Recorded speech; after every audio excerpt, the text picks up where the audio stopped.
Pada video ini, saya ingin menjawab salah satu pertanyaan yang paling sering dipertanyakan. Kenapa orang Kristen tidak hafal kitabnya? Oke, kita mulai aja ya.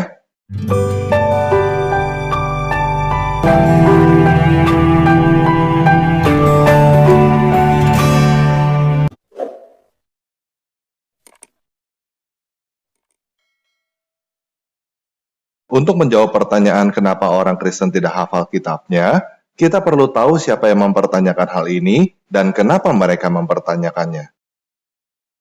Yang mempertanyakan kenapa orang Kristen tidak hafal kitabnya, biasanya adalah Muslim.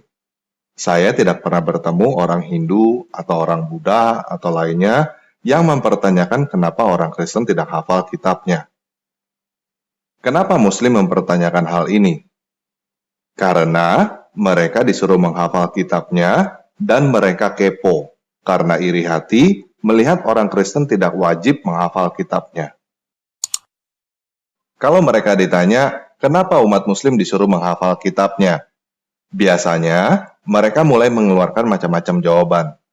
Intinya, supaya mendapatkan imbalan dari Tuhan mereka, baik berupa pujian, berkat, surga, atau pahala.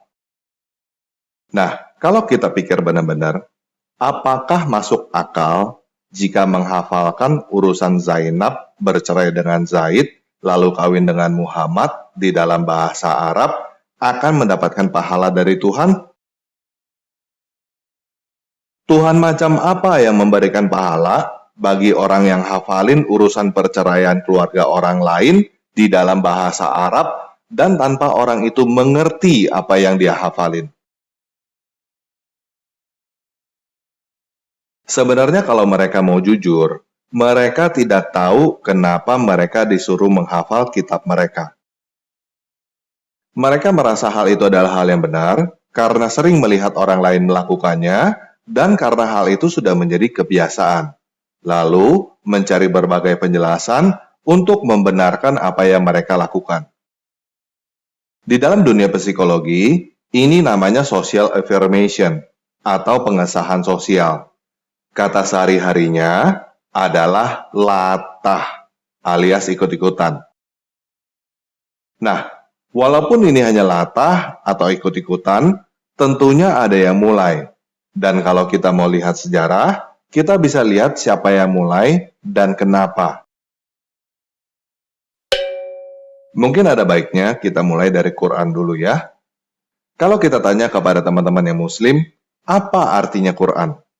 Kemungkinan besar mereka akan jawab, Quran ya wahyu yang diturunkan oleh Allah kepada Muhammad.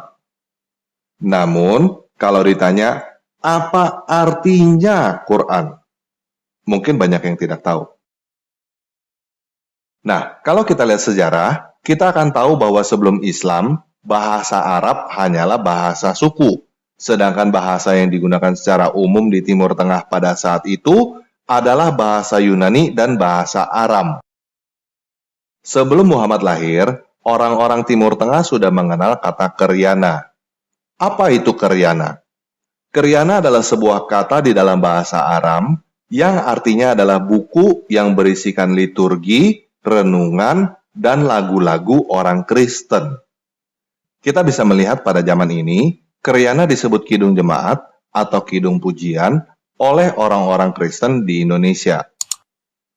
Nah, saya bukan mau berkata bahwa Quran mencuri konsep buku lagu Kristen. Tetapi, saya mau berkata bahwa orang Kristen sudah menghafal buku lagu jauh sebelum Islam. Banyak nggak orang Kristen yang hafal lagu rohani? Banyak banget. Dan orang Kristen tidak perlu dipaksa atau ditakut-takuti neraka, atau diiming-imingi pahala untuk menghafal lagu rohani.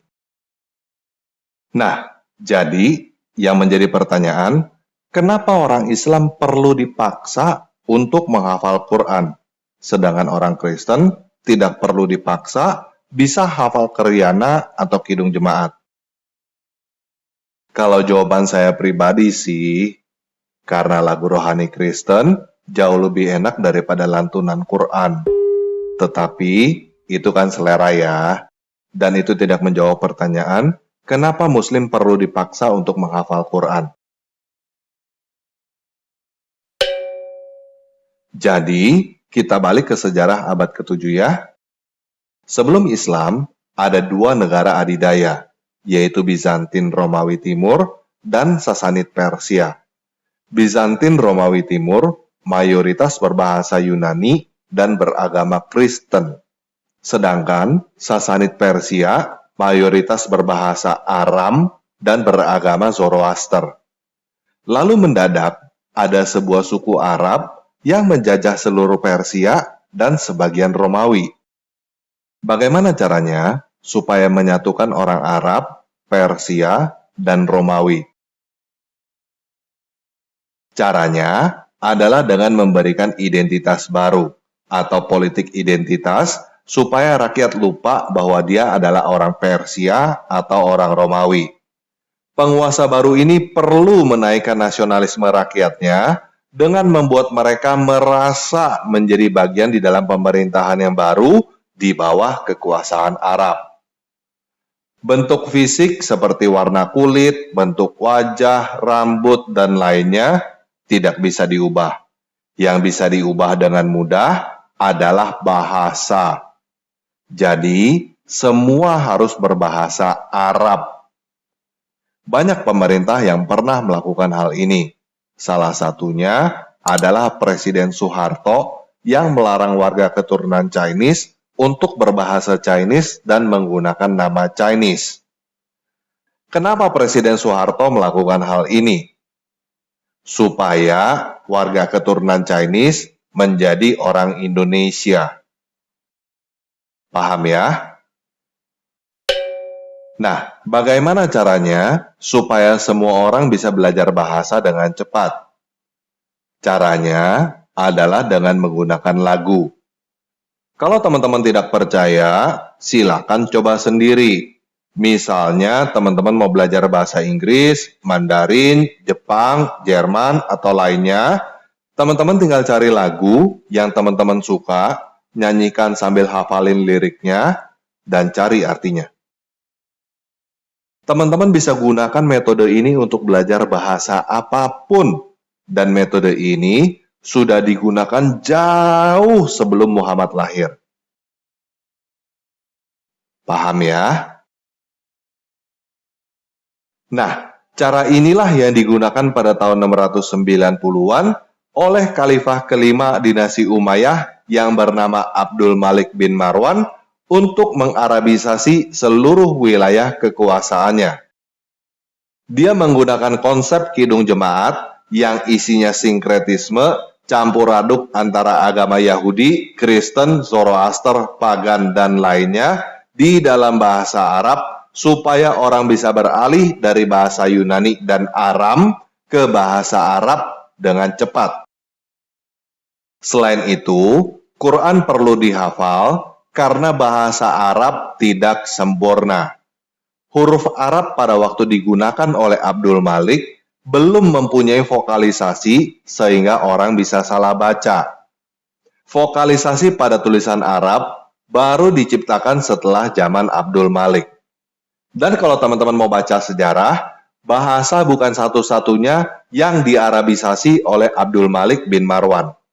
Dia adalah orang yang membuat Masjid Kubah Batu di Yerusalem, dia adalah orang yang memformulasi kalimat syahadat, dan dia juga adalah khalifah pertama yang menetapkan mata uang baru sebagai pengganti mata uang Romawi dan Persia, sehingga saat itu tidak ada yang bisa menjual atau membeli jika tidak menggunakan mata uang Arab yang baru. Dengan agama baru di kepala dan mata uang baru di tangan kanan, Abdul Malik bin Marwan cukup berhasil mengarabisasi daerah jajahannya.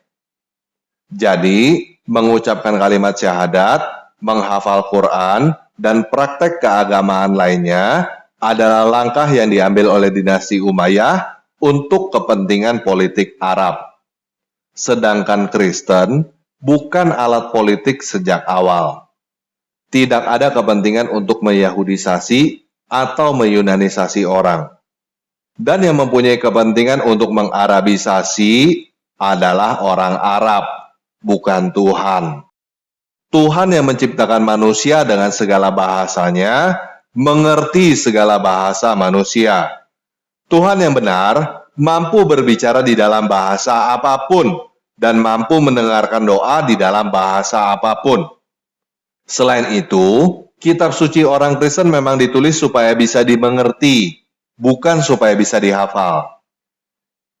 Kalau kamu menilai sebuah buku adalah kitab suci karena bisa dihafal, silakan kamu coba hafal Kidung Jemaat orang Kristen.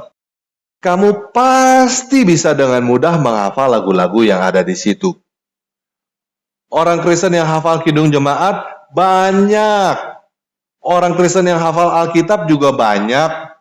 Hanya saja tidak dibohongin dengan iming-iming pahala dari Tuhan, tidak dijadikan mantra untuk mengusir setan, tidak sesumbar, dan tidak menyombongkan diri kepada seluruh dunia. Hei, gua hafal Alkitab loh.